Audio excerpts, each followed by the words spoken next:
नमस्कार and welcome you all to study IQ. मैं हूं प्रशांत धवन। नाउ बांग्लादेश में आज के समय जो क्राइसिस चल रहा है, इसको लेकर अगर एक कंट्री जेन्युइनली खुश है, इनके पॉलिटिशियंस ओपनली खुशियां मना रहे हैं, तो वो देश है पाकिस्तान। यहां पर आप देख पाओगे, देखो बांग्लादेश और पाकिस्तान एक टाइम पर एक सिंगल कंट्री हुआ करते थे। 1971 में बांग्लादेश टूट के आज़ाद हुआ है फ्रॉम पाकिस्तान।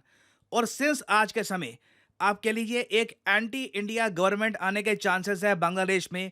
पाकिस्तान में बहुत सारे पॉलिटिशियन जो पीएमएल क्यू से आते हैं, मतलब कि जो आज के समय पॉलिटिकल पार्टी पावर में है, उस पार्टी से बिलोंग करते हैं, वो ओपनली ये कह रहे हैं कि अब कोई भी बाधा नहीं आएगी to friendship with Bangladesh. Now अब पाकिस्तान बांग्लादेश की जो फ्रेंडशिप है ये बिल्कुल स्ट्रांग होगी। शेख हसीना सिंस हट चुकी है और यहाँ पे आप देख पाओगे पाकिस्तान में कई जगह ये सीन्स देखने को मिले हैं। यहाँ पे आप देख पाओगे ऊपर लिखा है पाकिस्तान और बांग्लादेश की दोस्ती के बीच में कोई भी रुकावट नहीं होगी। और इवन पाकिस्तान के जो पॉलिटिकल साइंटिस्ट हैं वो भी ओपनली कह रहे हैं कि बांग्लादेश में जो आज के समय केओस चल रहा है ये डेफिनेटली अफेक्ट करेगा इंडिया को। आप अगर बांग्लादेश की इंटेलिजेंस रिपोर्ट्स भी देखिए तो वहां पर भी एक बात साफ साफ मेंशन की जाती है कि खलीदा जिया, जिनको हाल ही में रिलीज कर दिया गया था और हो सकता है पॉसिबिलिटी है कि ये बांग्लादेश की अगली पीएम बने, या फिर इनकी पार्टी के जो लोग हैं, बांग्लादेश नेशनलिस्ट पार्टी के जो लोग हैं, बीएनपी के लोग, वो सरकार में एक इंपॉर्टेंट भूमिका निभाएं। इनसे रिसेंटली पाकिस्तान के जो स्पाई ऑफिशियल्स हैं ये भी मिले थे। और आप अगर फॉर्मर इंडियन हाई कमिश्नर्स देख लीजिए जो बांग्लादेश में काम कर चुके हैं, या फिर जो फॉरेन ऑफिशियल्स हैं इंडिया में, वो देख लीजिए, सब लोग कह रहे हैं कि पाकिस्तान बहुत खुश होगा देखकर कि बांग्लादेश में शेख हसीना हट चुकी हैं। और पाकिस्तान का क्वेश्चन देखिए आज के समय इतना ज्यादा सीरियस है कि रिसेंटली जब एक ऑल पार्टी मीटिंग रखी गई, जयशंकर साहब ने सारी पॉलिटिकल पार्टी के लीडर्स को बताया कि देखिए सिचुएशन क्या है बांग्लादेश में। राहुल गांधी ने भी एक क्वेश्चन पूछा कि पाकिस्तान क्या रिस्पॉन्सिबल है यहाँ पर, क्या पाकिस्तान या कोई फॉरेन कंट्री ने ये बांग्लादेश में जो भी हो रहा है आज के समय वो करवाया है। जयशंकर साहब ने कहा कि देखिए इस पे हम अभी इन्वेस्टिगेशन कर रहे हैं, देख रहे हैं कि हुआ क्या है। डेफिनेटली एक बात बहुत ही अजीब थी कि जैसे जैसे बांग्लादेश में सिचुएशन चेंज हो रही थी, जैसे जैसे यहाँ पर प्रोटेस्ट और तीव्र हो रहे थे, जो पाकिस्तान के एम्बेसडर हैं टू बांग्लादेश, ये अपनी प्रोफाइल फोटो चेंज कर रहे थे। ऑलमोस्ट एक इंडिकेशन दे रहे थे कि पाकिस्तान की कहीं ना कहीं इन्वॉल्वमेंट यहाँ पर रही है। और आप अगर बांग्लादेश में ग्राउंड लेवल पर देखो तो जो भी प्रोटेस्ट हुए हैं उनमें एक बहुत ही बड़ा रोल निभाया है जमाते इस्लामी ने। ये ओपनली दुनिया को पता है, एक पाकिस्तान बैक ग्रुप है, आईएसआई इस ग्रुप को बैक करती है और इन लोगों ने ह्यूज प्रोटेस्ट किए हैं अगेंस्ट शेख हसीना। मगर क्वेश्चन यहाँ पर यही आता है, पाकिस्तान इतना डेस्परेटली शेख हसीना को बाहर निकालना क्यों चाहता था? इसका रीजन मैं आपको बताता हूं। देखो, एक बार को बांग्लादेश एक अलग कंट्री तो बन गया 1971 में। जो पाकिस्तान में जियोपॉलिटिकल थिंकर्स हैं, जो उनके स्ट्रैटेजिस्ट हैं, उन्होंने ये सोचा कि बांग्लादेश में मेजॉरिटी पॉपुलेशन को अगर ये लोग रेडिकलाइज कर देते हैं और इंडिया के अगेंस्ट यूज करते हैं, तब भी बांग्लादेश काफी हद तक पाकिस्तान के लिए यूजफुल साबित होगा इन अ geopolitical sense. But Sheikh Hasina आप कह लीजिए एक बहुत ज्यादा, मैं कहूंगा, इंपॉर्टेंट लीडर थी, जिन्होंने खुलकर ऐसी स्टेटमेंट्स दी कि जो भी लोग पाकिस्तान से प्रेम करते हैं उनको पनिश किया जाएगा। यहाँ पे आप देख पाओगे 2018 का आर्टिकल है, punish those who still love Pakistan, Bangladesh PM Sheikh Hasina. Sheikh Hasina को यह बात पता थी कि पाकिस्तान चाहता है कि बांग्लादेश रेडिकलाइज हो जाए। और अगेन पाकिस्तान को कोई परवाह नहीं है बांग्लादेश की करेंसी की, इनके एक्सपोर्ट्स की, बांग्लादेश में जॉब्स आए, यहाँ पे पर कैपिटा इनकम इंक्रीज हो। पाकिस्तान को सिंपली यहाँ पे हाई लेवल की रेडिकलाइजेशन चाहिए थी। और मैं यहाँ पर यह कहूँगा, देखो, शेख हसीना ने काफ़ी टाइम तक बांग्लादेश में रेडिकलाइजेशन को कंट्रोल करने में एक इंपॉर्टेंट रोल निभाया। शेख हसीना ने बार बार बांग्लादेश की जनता को याद दिलाया कि मुजीबुर रहमान, शेख मुजीबुर रहमान, जिनके आज के समय पुतले तोड़े जा रहे हैं, इनका कंट्रीब्यूशन भूलना मत। ये बंगबंधु थे, इन्हीं के बेसिस पर बांग्लादेश को एक बांग्ला आइडेंटिटी के अंडर आज़ादी मिली थी। और मैं कहूँगा शेख हसीना लंबे समय तक सक्सेसफुल भी रही। बट एक टाइम पे अगर देखो क्या है, आज के समय इंटरनेट एक बहुत ही इंपॉर्टेंट माध्यम बन चुका है पाकिस्तान का रेडिकलाइजेशन फैलाने के लिए। सोशल मीडिया के थ्रू बांग्लादेश में इतनी ज़्यादा रेडिकलाइजेशन फैला दी गई कि आपने नोट किया होगा कि इंडियन क्रिकेट टीम अगर मान लो कहीं पे हारती थी ना, पाकिस्तान में लोग चाहे सेलिब्रेट करे ना करे, बांग्लादेश में ओपनली खुल के सेलिब्रेट करते थे। एक बार को आपने नोट किया होगा, पाकिस्तान में आपको कई विराट कोहली के फैन मिल जाएंगे, या फिर कई लोग कहेंगे ठीक है इंडिया भी अगर हारता है जीतता है कुछ नहीं, क्रिकेट है। बांग्लादेश में जिस लेवल की एक हेट्रेड जाग चुकी थी इंडिया के प्रति, वो भी बिना वजह। इंडिया ने हमेशा बांग्लादेश की हेल्प करी। इंडिया बांग्लादेश का ट्रेड कई बिलियंस ऑफ डॉलर्स का है, 10 बिलियन डॉलर से भी ऊपर का है। हम बांग्लादेश को काफ़ी बार एड दे चुके हैं, लोन दे चुके हैं, तब भी for no reason whatsoever radicalisation इतनी ज़रा बढ़ चुकी थी बांग्लादेश में कि आज नहीं तो कल जो आज के समय हम देख रहे हैं दृश्य, ये सामने आना ही था। और अगर आप सोच रहे हैं सच में क्या रेडिकलाइजेशन इस लेवल की थी, आपको एक बात बताता हूँ।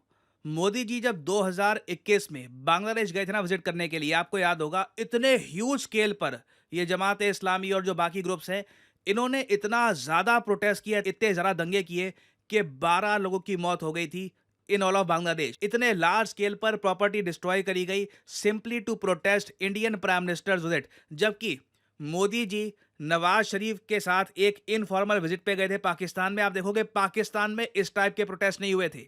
तो बांग्लादेश में अगेन आप कह लो प्रोपेगेंडा या कुछ भी कह लीजिए, एंटी इंडिया नैरेटिव चुपचाप इंजेक्ट कर दिया गया था। शेख हसीना लंबे समय तक उन्होंने गार्ड किया कि इस टाइप का नैरेटिव बांग्लादेश में ना फैले, क्योंकि उनको पता था एक बार पाकिस्तान प्रेमी बांग्लादेश में ज्यादा पावर पे आ जाए तो उनको देखिए बांग्लादेश की इकोनॉमी की कोई परवाह नहीं होगी, वो बस पाकिस्तान के जियोपॉलिटिकल नैरेटिव के हिसाब से काम करेंगे। और इसलिए आपने देखा होगा इंडिया में बहुत सारे जो जियोपॉलिटिकल एनालिस्ट हैं वो ओपनली इसके बारे में लिख रहे हैं। अब post Sheikh Hasina Bangladesh does not seem like a great friend of India. अब बांग्लादेश इंडिया का दोस्त नहीं रहा। सिचुएशन बहुत ज़्यादा ड्रामेटिकली चेंज हो जाएगी। शेख हसीना के बेटे ने तो फेमसली अब यही कह दिया है कि बांग्लादेश बहुत ही जल्द अगला पाकिस्तान बन जाएगा। और ये बात सिर्फ यही नहीं कह रहे, इस पर इतने ज़्यादा ओपिनियन पीसेस लिखे जा रहे हैं, आर्टिकल्स लिखे जा रहे हैं कि will India have another Pakistan on its border. ये कंसर्निंग बात है कि अगर मान लो बांग्लादेश की जो नई सरकार आने वाली है, ये ग्रोथ वगैरह सब भुलाकर मिलिट्री पे पैसा खर्च करना स्टार्ट कर देती है और पाकिस्तान की ही तरह बॉर्डर पे कुछ इश्यूज करना स्टार्ट कर देती है, सडनली कहती है कि देखिए जो बॉर्डर इंडिया बांग्लादेश की है ये तो शेख हसीना के टाइम में बनाई गई थी, इसमें कुछ चेंजेस करने होंगे, you never know, a lot of things can happen. तो सिचुएशन देखिए आने वाले टाइम में काफ़ी चैलेंजिंग रहेगी। India has lost a great friend.